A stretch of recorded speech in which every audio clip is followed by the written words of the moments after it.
Hello, everyone, and thank you for joining us. I'm Monica Engerbretson with Cruelty Free International. Our organization is headquartered in the UK, but I am the US representative out in California.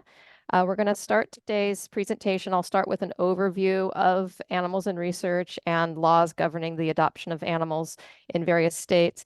And as we go along, go ahead and put questions in the chat, and I'll keep an eye on those. But I'm going to let everybody, I'll do my presentation and then move to Lori and then Mallory to give their presentations, just an overview of their organizations and their experience.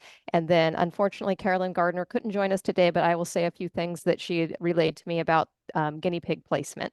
And then we will move into the panel Q&A session. And any questions that I see pop up in the webinar, I'll put those in to the conversation as we go. So I'm going to go ahead and try to share my screen so I can do the quick kind of overview. And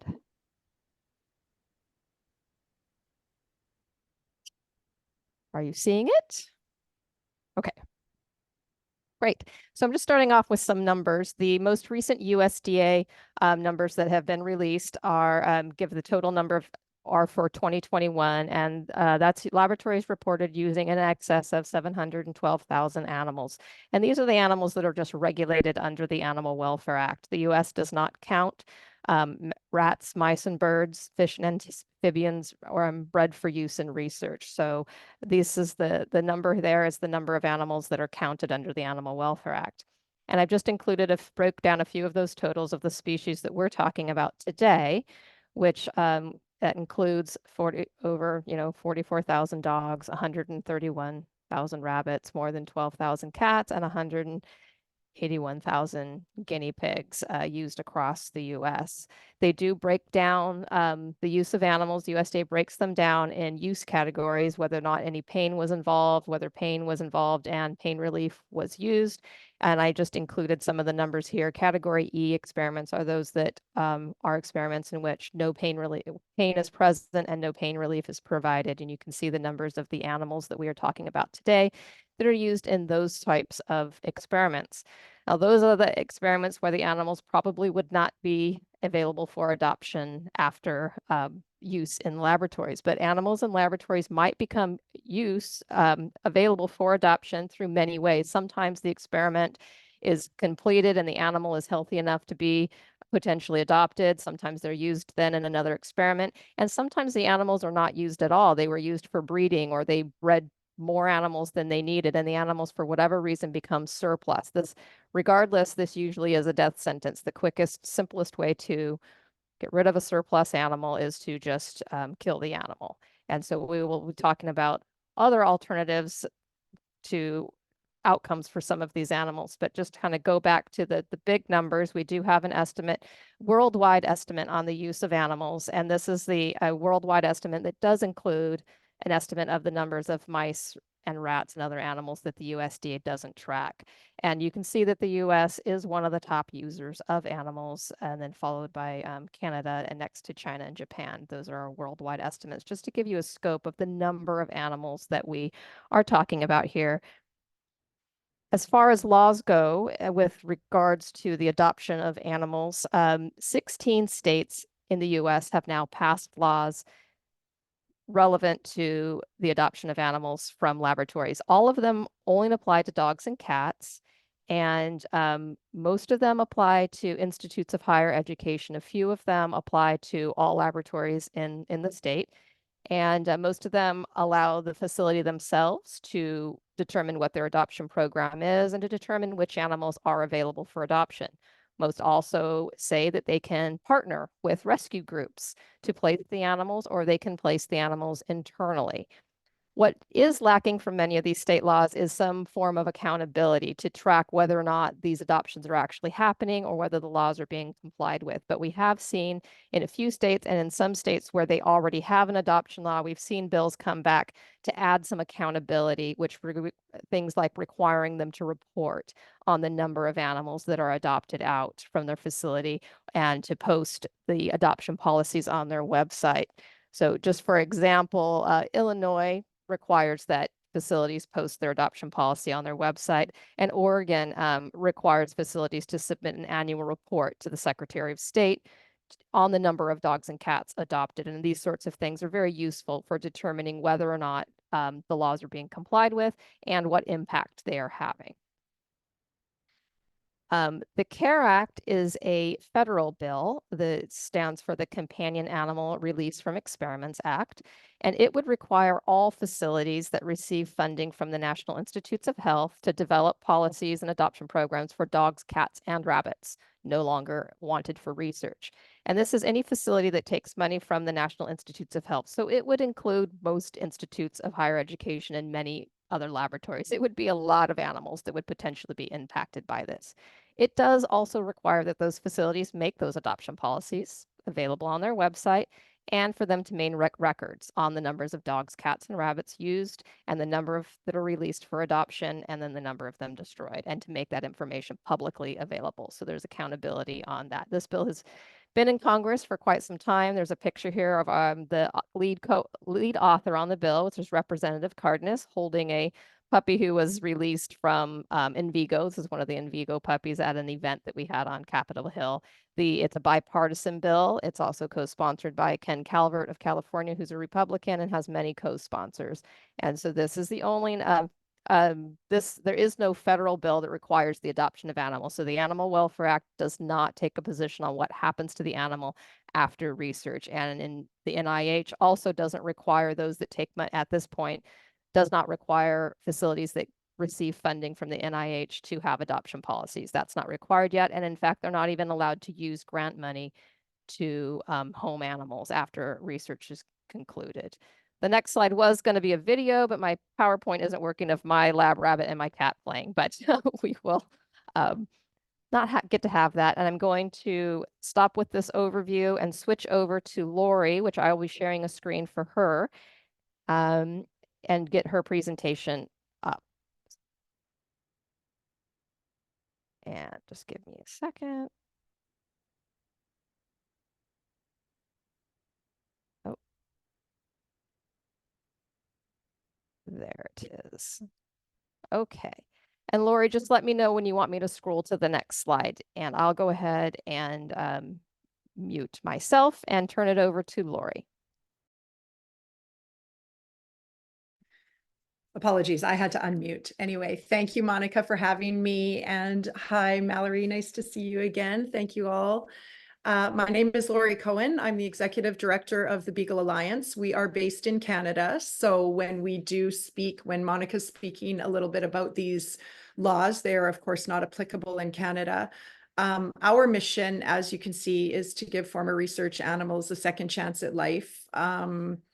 And to advocate for non-animal use in science. So we're sort of unique in Canada. We're both an advocacy organization and an actual foster-based rescue. And of course, we're just flat out honest about our vision being to see the end of animal testing, period. So Monica, you can go ahead to the key points here. So the key points, I guess, in the rescue of former research animals, of course, has to do with the laboratory. It obviously all starts there. And in Canada, there's no federal legislation that protects the animals in research in this country.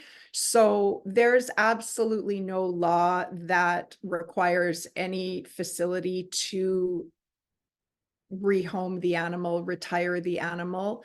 There are guidelines based on the Canadian Council on Animal Care, in which many public facilities follow the guidelines, and they must follow the guidelines in order to get funding. However, if you don't require government funding, then you need not follow these guidelines, and therefore you need not report back.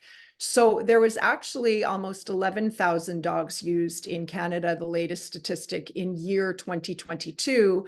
And that is lower than what it actually is, because of course there could be private laboratories that do not need to enter their data.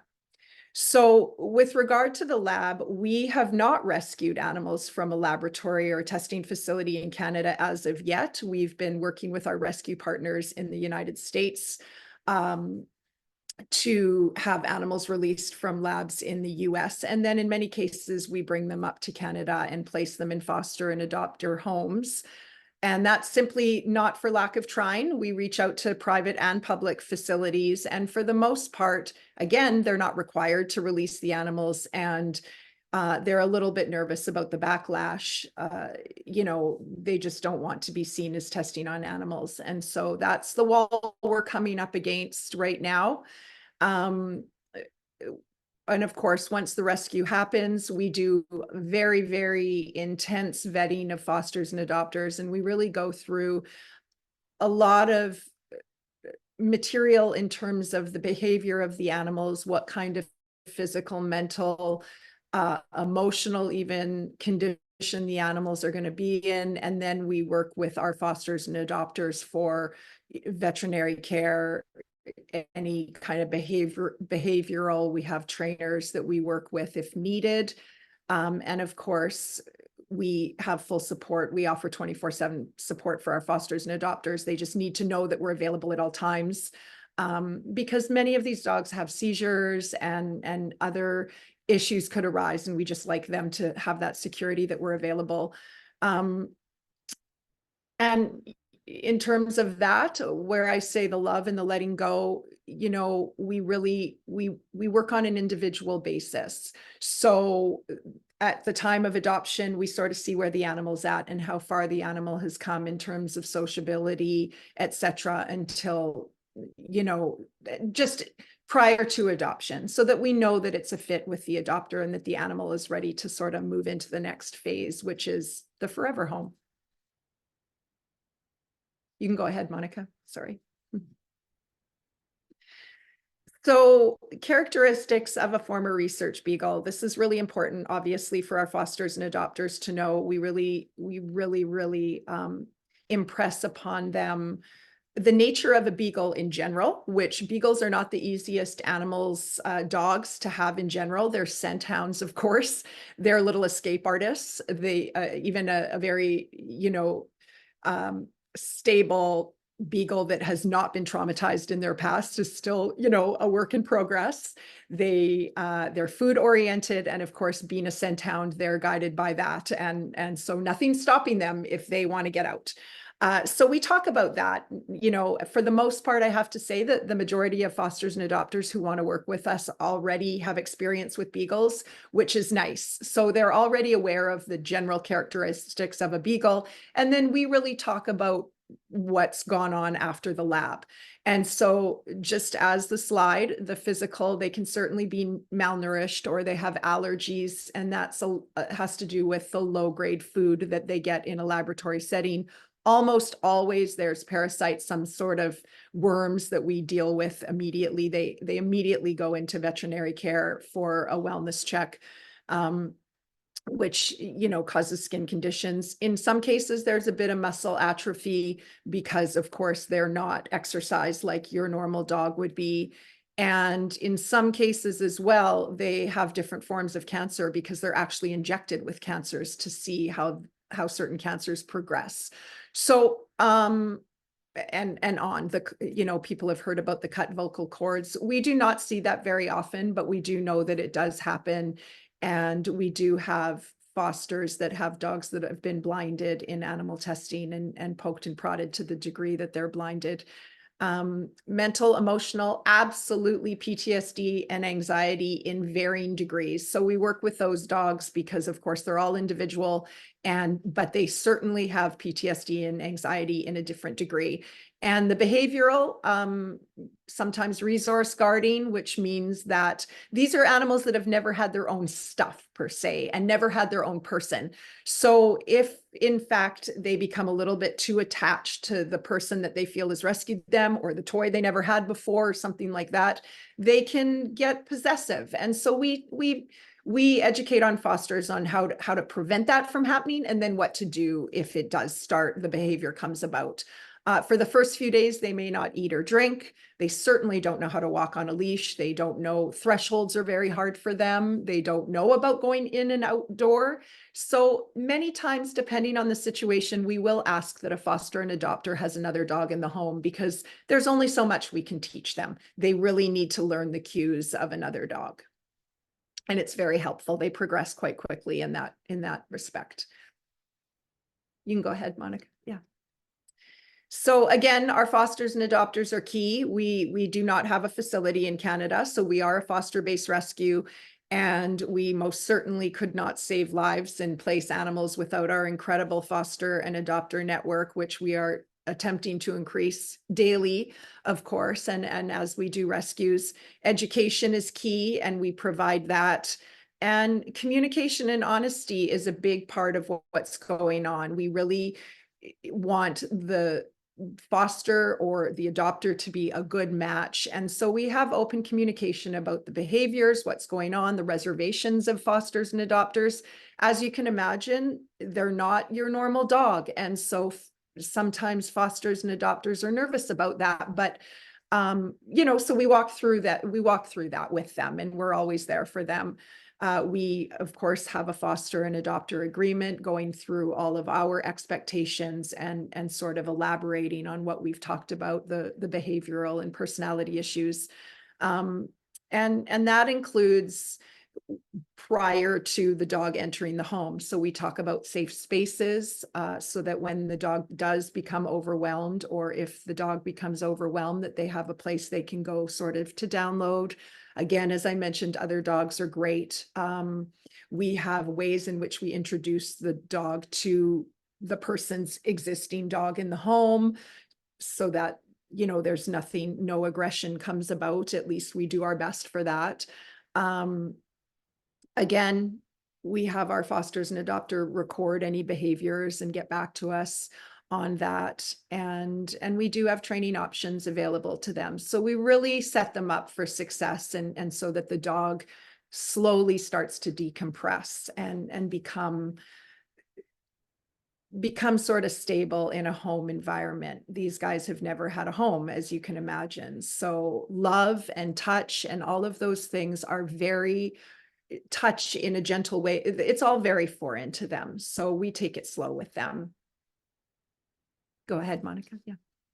So in Canada, as I said, these are the key organizations in Canada. The Canadian Council on Animal Care, of course, that's the regulatory body in Canada. However, they are voluntary. So everything that they have as guidelines is suggested guidelines. And of course, they have members, and it is definitely a requirement for government funding to follow their guidelines, which is great. But the numbers we see, those numbers there, which is 2022, that's not an 100% accurate representation of the numbers in Canada, because they are a voluntary body. The Canadian Centre for Alternatives to Animal Methods is based out of the University of Windsor, and they are working diligently on organ on a chip and other ways in which we can do scientific and biomedical testing without the use of animals. And all of these places, we have a resource page on our site as well, if anybody wants to look further into these organizations.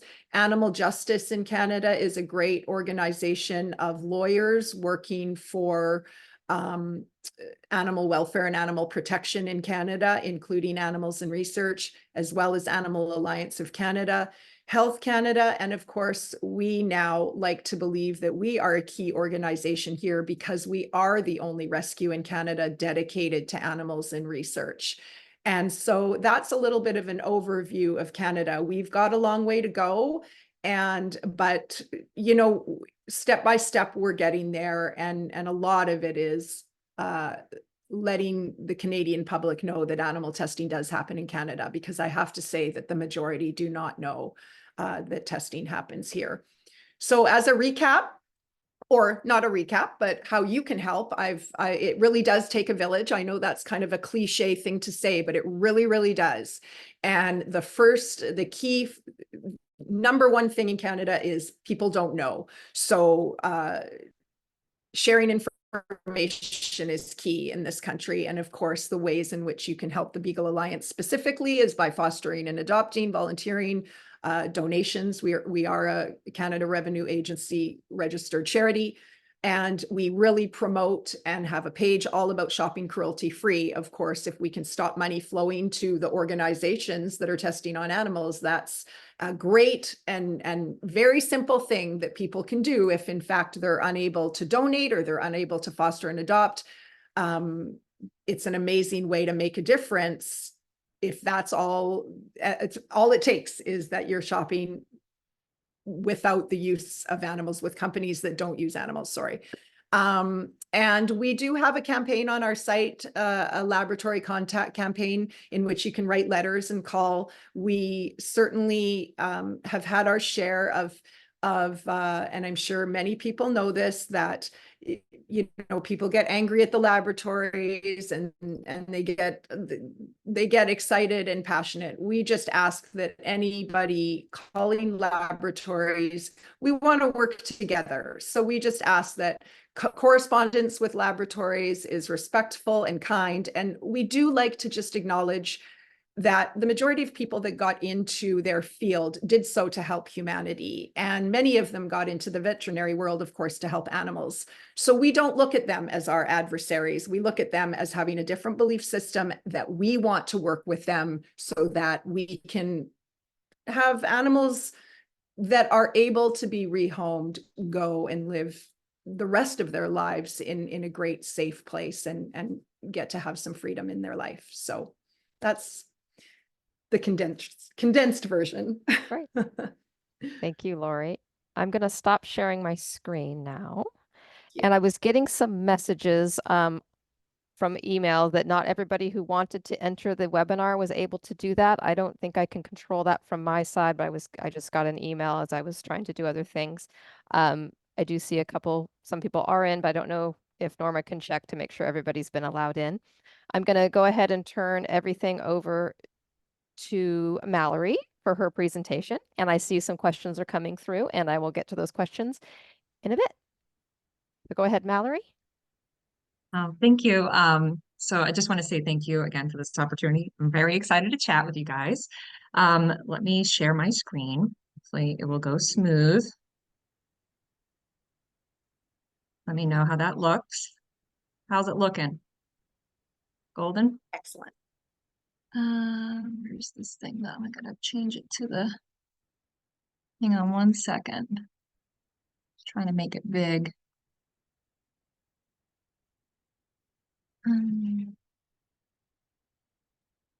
Hit slideshow. Yeah, I'm trying. I have like this thing on here. Hang on. There's a bar up at the top that is getting in my way. Slide control. Bear with me. Sorry, guys. I know it's like right there, but I have something in the way. Ugh. Maybe that.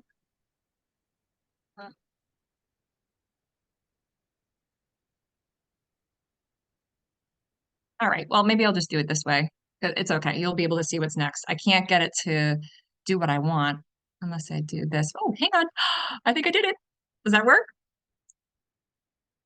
Awesome. Okay, so I prepared a little presentation today for you all, and it's called Life After the Lab, a Bund's Eye View of Rescuing Laboratory Rabbits.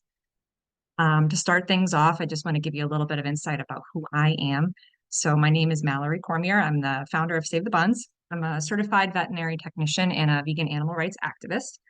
I received a bachelor's degree in animal science at UMass Amherst, and I actually previously worked in the animal research field. That experience led me to develop Save the Buns, with hopes to help change the way animals are viewed as and also treated in animal experimentation.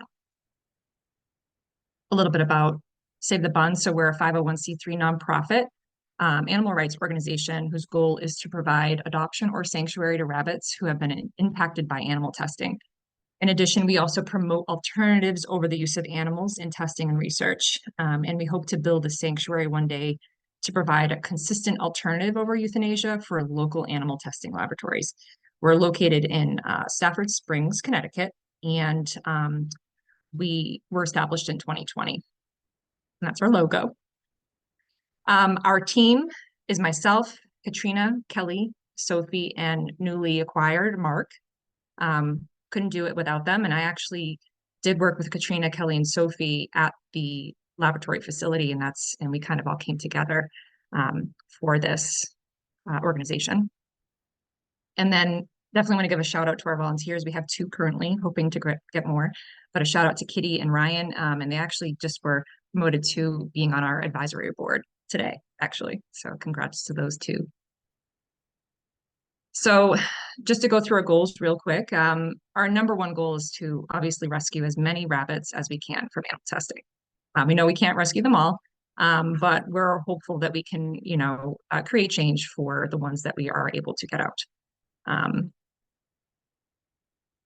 We also want to launch the Bun Club. So essentially, this is an agreement that we want to set up with local labs that they'll agree to release a certain amount of rabbits to us per month or year, and in return, we'll keep their privacy and provide the rabbits either adoption or sanctuary. One of our biggest goals, though, is we want to build a sanctuary. So this will be a barn greenhouse type setup that will function as a sustainable closed system to protect the bunnies from predators and disease. And the rabbits will live the remainder of their lives in this natural but enclosed area.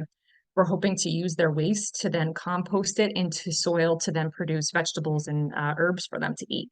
This is like the best case scenario. We know it's going to take time to get there, but hopeful to get to that point.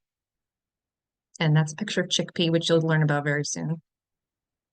And then another big component that we're also doing is the activism and outreach. So we do want to help promote alternative testing for the use of animals. And we also want to get involved with law changes. That's something that's a little bit over my head. I'm more veterinary based. So that's something that I'm going to need help with, but we're hoping to get involved in that as well.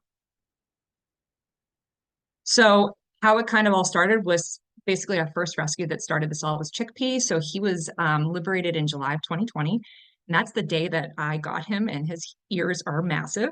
It's his first salad. He's such a little man, so cute. And he's the inspiration behind Save the Buns. So basically his story in a nutshell is he was going to be euthanized for a non-healing wound on his leg, most likely probably from husbandry or the caging.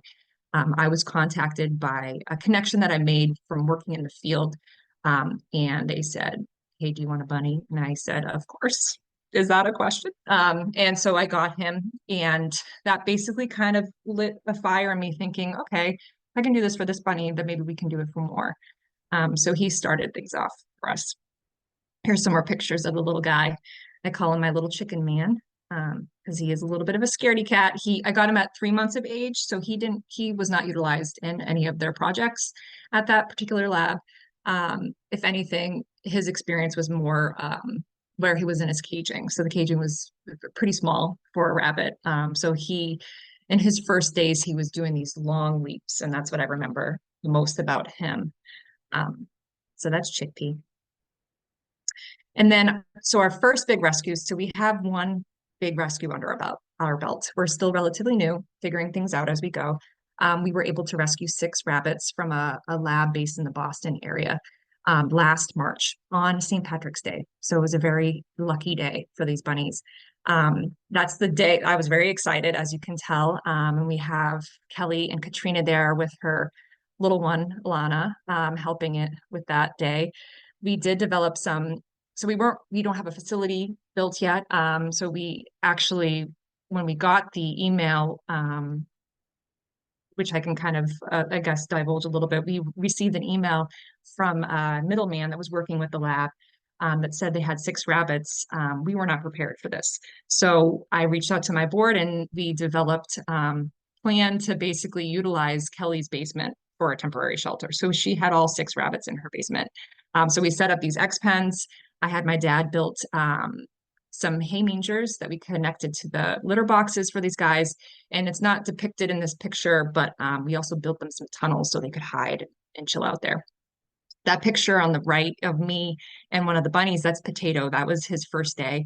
that rabbit was like nothing happened to him. He was definitely somebody's favorite in the lab. He was eating the salad immediately and just doing his thing. All of the bunnies were spayed and neutered prior to release from the lab, which was also excellent because that's a huge expense. A rabbit neuter or spay is running between like $400 to $600. You could probably find it cheaper, maybe, but it's pretty costly, and they're also very sensitive to anesthesia. So the lab agreed to do that for us, which was awesome. And then we vaccinated them for rabbit hemorrhagic disease virus, which is very contagious wild rabbit disease. And then these are all 6 buns. So we had potato, carrot, radish, turnip, ginger, and parsnip. We did a name poll on social media, and root vegetables won. So that was good. And then some pictures of the bunnies post-rescue. So they actually, I mean, it was probably about 1 to 2 weeks where we saw that they were kind of struggling with their new environments. It was a lot of smells, a lot of noises that they weren't used to. But they acclimated pretty quickly. We were able to get them litter trained in about 2 weeks. And with the help, the immense help of Kelly's support, of course, that is Kelly's daughter, Tegan. That was a few weeks later, once obviously Parsnip got used to things, and we didn't throw the children in there right away. Gave that a little bit of time.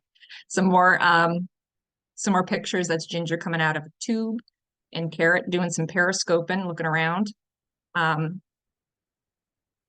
then we have some before and after pictures. So Radish and Turnip came in a little bit disheveled. They had some grooming things going on with them. As you can tell in the picture, Radish had been previously shaved, probably, I'm not sure. I'm not sure for the reasoning behind that. Thinking it was probably grooming related, thinking maybe he had some mats or something like that. But he was looking in rough shape, and now after a few weeks, he got to groom himself, and he's a shiny little man there. Parsnip also was one of our before and after pics that we wanted to showcase. So Parsnip had some issues post-neuter, and he had some complications that we had to actually repair with our vet. But luckily he did post-cone, which he was very happy about. And then just some stories about our rabbits. So all of our bunnies were able to get adopted within under a year, which was a huge success for us. I was worried, oh gosh, what's going to happen now? And I also didn't really want to impact Kelly's living space. This was a temporary area. But luckily we were able to get these guys home. So this Potato was the first to go. And as you can see in the pictures, he's doing just fine. That cat in the picture is named Stevie, and he is blind and deaf. And I don't think he realizes that Potato is a rabbit. Maybe he does, but they get along pretty well. Turnip ended up going into my home. He was not progressing very well like the other rabbits. He was hiding a lot, and I had a feeling he was probably going to be tricky to adopt out. And I also thought that maybe the environment he was in was just a bit too many rabbits going on. So he's home with me. We were able to collaborate with another rescue. Woodstock Farm Sanctuary took in 2 of our bunnies, Ginger and Radish, that are now renamed to Donna and Figaro. They live in upstate New York now, and they have a temperature-controlled bun barn, and they're living the life and basically kind of giving us an idea of how we want to set up our sanctuary today. Parsnip. Second to last to go. These are actually 2 good friends of mine, Morgan and Eric. They took in they wanted to take in a bunny, first pet. And so they took in Parsi because he's really good with children, and they're planning on having their first child in the fall. And then last but not least, Carrot was also adopted by another sanctuary, Sky Creek Landing Sanctuary in Pennsylvania. This woman is amazing. She met me halfway, and she has rabbits and also birds, and she rescues and rehabs them. Carrot is not going to be living outside. He'll be living with her other bunnies that she has. She has about like 2 or 3, I believe, and she works with a lot of like special needs animals. So she took in him. He was the last one. And so I know I'm kind of speeding through this because I don't want to take up too much time, but things to do, what you can do on your end. So you can adopt you can welcome a leaper to your family or a beagle, helping get these lab animals homes. The more that we can adopt out, the more animals we can take in from these labs. So definitely recommend doing adoption over shopping for sure. Um, Other things is you can shop for cruelty-free and vegan products. So if we drive that market towards a more compassionate living, in my own opinion, I feel like if we can stop product testing, then that will be the first step into removing animal testing completely. I know it's probably not going to happen in my lifetime, but I'm hopeful that that could maybe be the catalyst to create some change for animals and research. And then you can donate. So a lot of these nonprofit organizations, they're relying on donations. So like Beagle Alliance and myself, we are donation based. So donating is a wonderful way to contribute as well. And thank you for listening to me.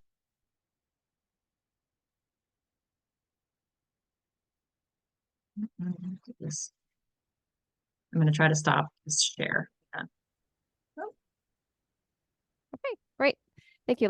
Thank you, Mallory and Lori, for those presentations. That we say we don't have Carolyn Gardner here today, but I will share with her a few things that she shared with me about guinea pigs, and I do have a little mascot here to join us. So Porg was adopted through Gardner's pig pen, although he did not come from a lab. I thought he would represent since she can't be here.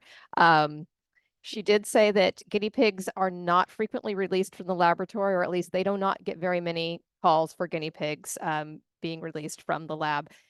She did take in a guinea pig recently from a UC Davis, and what she had said about him is that it took 6 months to find an adopter for the guinea pig. He was very skittish and not very well socialized. That was probably part of it. Another issue that was pointed out is that many of the guinea pigs that are used in research are white with red eyes, and this isn't a color combo that a lot of people are interested in adopting. So that is one barrier that they could foresee with guinea pigs coming out of laboratories. Not that they would not love to try to do more laboratory adoptions with guinea pigs, but we also do know that there are many guinea pigs in rescue. Carolyn's group takes in guinea pigs from all over the place, and that guinea pigs are very flush in the system right now. And while there are less guinea pigs than dogs and cats, I think one of the issues that people don't realize and this is probably true for rabbits too, is that there are less qualified homes for these animals.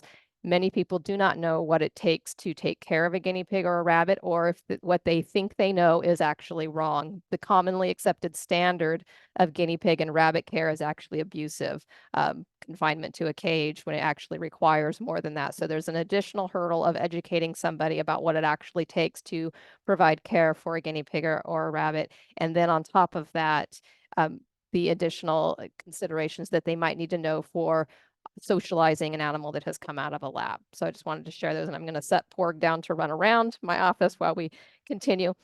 I'm going to go ahead and read a few questions that came in for our panel, and then I'll go to some blanket panel so that people can get their questions answered, because it's a good thing that some questions have come in. I'm hoping that everybody that wanted to join has now been able to join.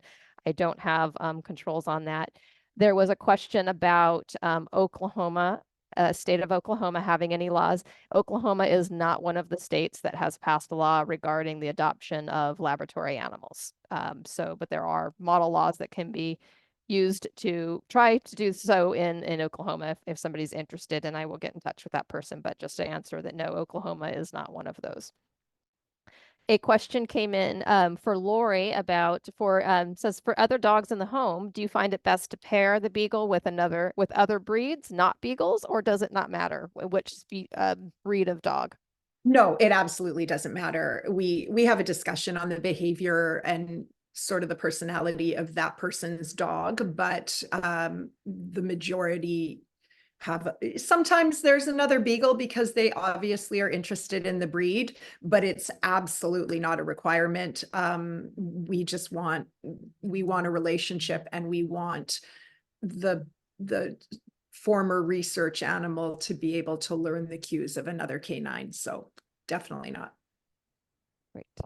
Actually, for you, Mallory, do you find it's easier for a rabbit along the same lines to adjust to home life if there's another rabbit in the home, or do they often not actually get along with other bunnies? Does it depend? Is it not specific to laboratory rabbits? Is just the same as any rabbit as far as adjusting into the home? Do they like to have another?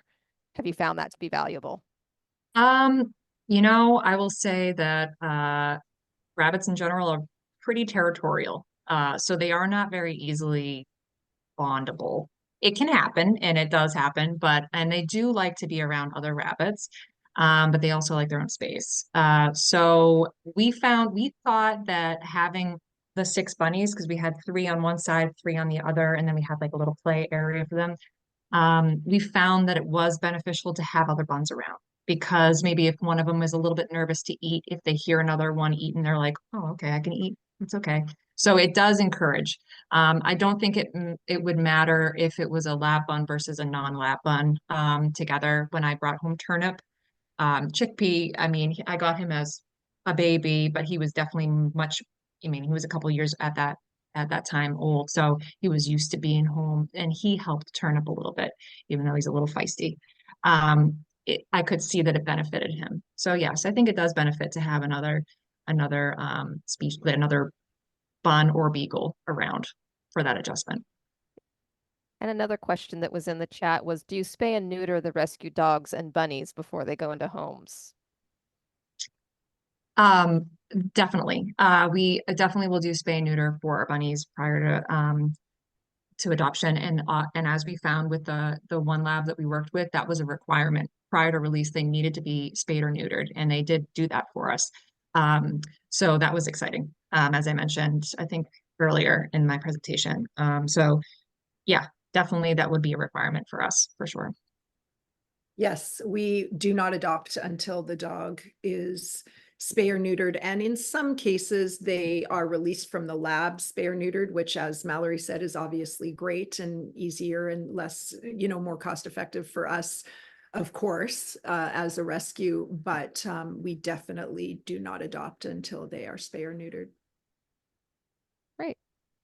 A few other questions that I kind of pre-written is how we kind of touched on it a little bit, is how often are dogs, cats, and rabbits made available from laboratories? Is it very sporadic? I think Lori actually touched on this a little bit, but what's the frequency in your experience in getting animals out of the lab, and then the next part of that question, how does it come about? Does they directly contact you, or is it through a network? Somebody gets contacted and they kind of go out to the rabbit group, hey, help us, we can get these many animals. How does it come about, and how frequent? If we can just we'll start with Mallory and then go to Lori on that question. Sure. Well, as mentioned before, we're still figuring things out as we're going along. But right now, it does seem that there is a bit of a barrier up for sure for us to kind of penetrate and get it to these labs. We're hoping that with our previous experience, that will maybe give us a leg in. And to let them know that we understand how animal research works. We know that there are major security measures put in place. For the instance for us, I mean, we have it out there that we are accepting bunnies from labs. So we're hopeful that somebody will see that and initiate the conversation. We also want to initiate conversations too with labs. I'm going to be going, I actually did reach out to my previous job to ask them if they would be willing to work because it was a predominantly all rabbit facility that I worked at, hence why I have now Save the Buns as a nonprofit. I have not heard anything from them. In the case of for that rescue, though, we were contacted by a middleman that basically had worked with that lab previously to release guinea pigs and other small rodents, rats, mice, and this was their first time doing rabbits. They had reached out to other rescue groups, but rabbits they were full and could not take in any bunnies. So yeah, so they just emailed us and we kind of went from there. We didn't actually go to the lab. We met them in a neutral zone and then did the transfer. I think it will probably take a bit of time and trust to be built to be able to go to the labs ourselves and get the rabbits out. But we're hopeful to get there one day. So that kind of answered the question. Well, for us currently, we do not work directly with the laboratories simply because the laboratories in Canada are not releasing and they are not required to release. it's suggested that, quote unquote, rehoming and retiring would be a good thing for eligible animals. And however, the laboratories in Canada do know who we are because, as I said, we do have a campaign and we have reached out to all of the main universities and some of the big private labs. And we hope, obviously the first rescue in Canada would be incredible, but what it would do as well is that if we could do it in a very in a way that we're working together and in a very collaborative way, it would pave the foundation for the other facilities to trust, because right now they're not required to do it. They're nervous about the bad press. They're nervous about, reactions to the situation. And so I get that reluctancy. However, somebody's got to step up and do it one time, and hopefully that trust will build. So that said, we do work with a network in the United States, rescue partners, some of which we're not permitted to disclose who even the rescue partners are. So they may be working directly with a laboratory who again, there might be a very, very strict confidentiality in place to the degree at which then they don't even want anybody else to know. And so it is in fact a network, and the time frame is sporadic, and I really don't have a time frame. It is literally impossible to predict. And it can happen at the drop of a hat. So for instance, we have 10 dogs that we are getting in 2 weeks. And so it doesn't leave a lot of time. Again, as a foster-based rescue, we don't have a facility. So we jump on it and we start looking for fosters immediately. And a sad part of that as well, and this is something we've experienced, is that it's very exciting to get that call from a partner rescue and that says, we can take more dogs if you take a certain amount, because then we know more lives will be saved. But until those dogs are loaded up, there has been instances where it's the 11th hour and the laboratory has decided to sell them to another facility for another research study, or to simply keep them for their own, etc. And so that's a sad reality where you think that you're there and you're planning it and your fosters are excited and here we go, we're going to save these dogs' lives, and off they go to live happily ever after, so to speak. And those decisions have been made. So we walk a thin line.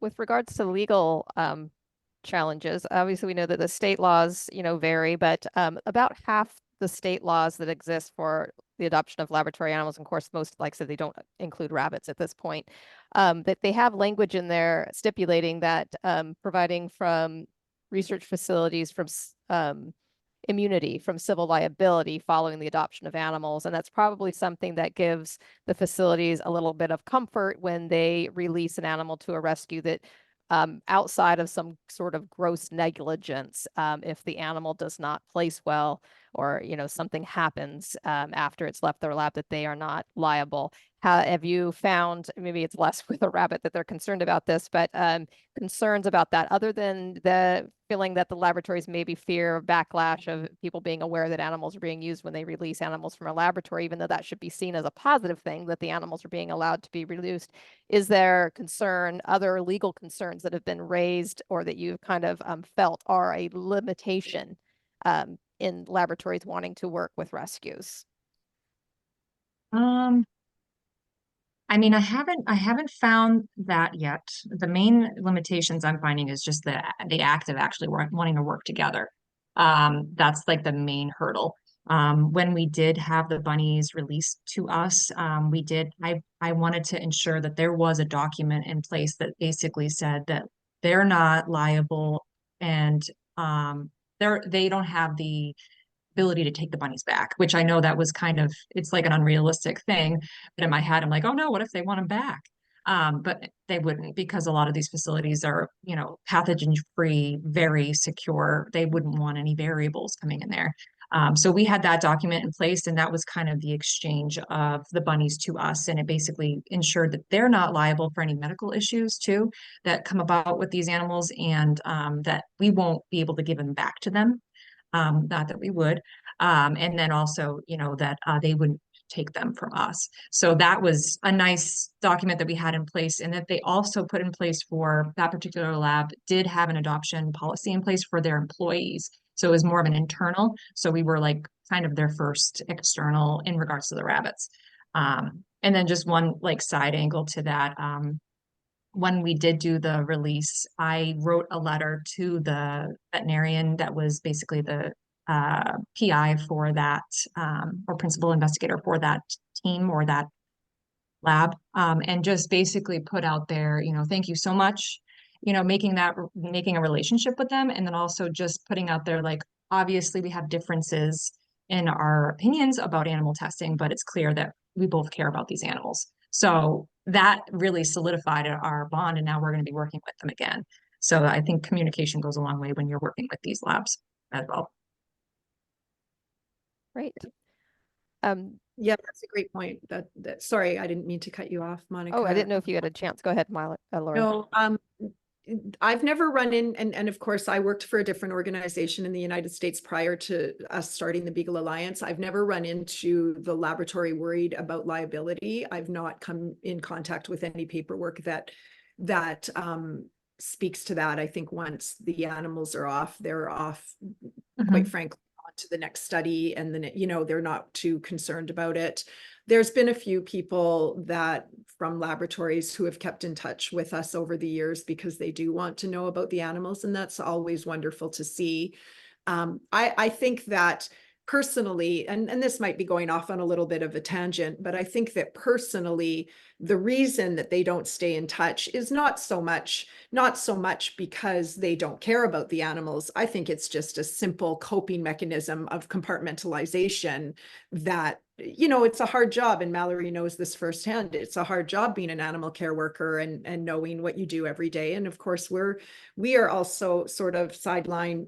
We advocate in our own small way without veering off our mission for, you know, ending animal testing is a societal issue. It's not just about the animals. It's about the animal care workers and their mental health. It's about the fact that over 90% of testing does not yield or translate into the human model. And so cures and treatments are not, you know, not being found. And that's a societal issue. So you don't have to be in love with animals to really speak to the fact that this is a model that is not working for the animals or the humans. And I apologize because I am getting a little bit off on a tangent. But I think that primarily, just to get myself back on track, I think that the biggest issue, especially in Canada, is that it's just a fear that they're going to be called out and vilified. And indeed, we have seen that. And we are working so hard as an organization to say that we're all human. We're never going to have the same belief systems. Wars have been waged on differences in belief systems. Let's just come to the table and say, okay, how do we help some of these animals, and go from there. So yeah, I think that's a good point, that we won't solve. Most people want to see a day when animals aren't in the labs to begin with. And we know that rescuing individual animals is just creating outcomes for some of those animals that is better. And that and even when I'm talking about up on the Hill, talking about to legislators to support the CARE Act, to support the adoption of animals from laboratories, you actually don't need to take a position on animal testing.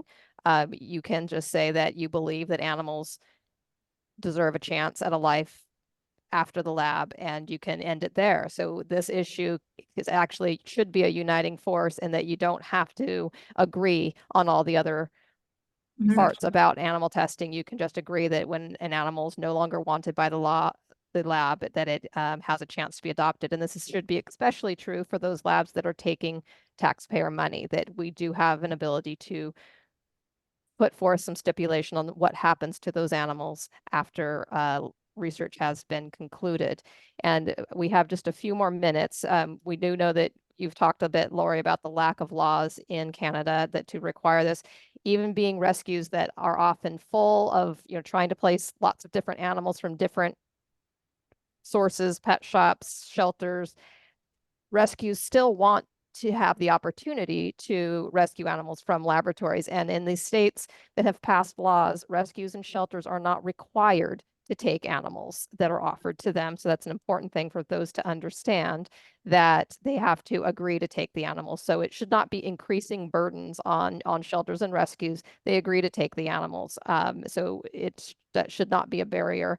And there may be, it may be the case that animals are offered from a laboratory and there is not a resource to place those animals, but we still want the opportunity to be there. And as more awareness of the adoptability of these animals becomes known, that many more people will be willing to open their homes to a former laboratory animal. I don't see any new questions on the side, but I know we're running short on time. And I just wanted to also thank the American Bar Association TIPS Animal Law Committee. The Science and Tech Subcommittee has put on this webinar, and there'll be another one on the use of primates and the adoption of primates, or not the adoption of primates, because clearly they don't go into homes. They go into sanctuary, which I imagine is also a potential outcome for some animals, some dogs and cats and rabbits that come out of laboratories might not be able to find placement in a home, and sanctuary might be the best placement for some of those animals, but we don't really have time to talk about that. I wanted to make sure we had a few minutes left for both Mallory and Lori to put in some closing thoughts at the end of this panel, and any more questions that maybe are coming through. So I will leave it off there. Mallory, I'll start with you if there are any last points you want to make or stories you want to tell about your personal experience with placing animals from laboratories. I will just say that it's been a journey so far, and we are just really excited to continue this work. It's definitely, we're learning a lot as we go. And so I just want to also just thank you for the opportunity to speak. As a small organization, it's really awesome to be able to get out there, chat, talk about our stories, and speak out for the buns. So thank you. Great. Yeah, thank you so much, Monica. Same here. It's a great opportunity to speak and it's been a journey here too. And I have to say that the animals, they teach us so much, and the beagles that we rescue, they don't act like your normal dog, and that's a really sad thing to see. And so, the rescue of former research animals is a bittersweet place to be, but it is outweighed by the absolute love that the fosters and adopters show. And it just has to be mentioned that these dogs go into these homes, they're transformed, and they end up trusting and loving the very species that harm them. And so they really are just such a testament to the forgiving, resilient, beautiful nature. And they just have so much to teach us about being human and their dogs. So it's a magical place to be and to see. Great. And just sort of the final word, anybody who's listening and wants to help or wants to maybe do something in their state or get in contact with Mallory or Lori or wants to know more about the CARE Act, I did drop a fact sheet about the CARE Act in the chat. The CARE Act would make a good model for any state bill that somebody wanted to work on. And of course, I'm available to help anybody that wanted to troubleshoot or ask about the details of different legal, different laws or the CARE Act and working in their state.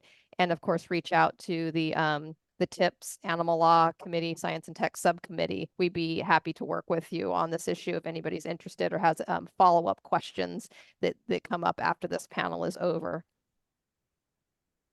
So thank you, everyone. Unless there's any last minute words, I think we're at the end of the session here. And thank you so much, Lori and Mallory, for joining us. Thank you. And everybody that is watching, please support these organizations and their work that they're doing. Thank you. Thank you. Guys, take Bye, care. guys. Have a wonderful night.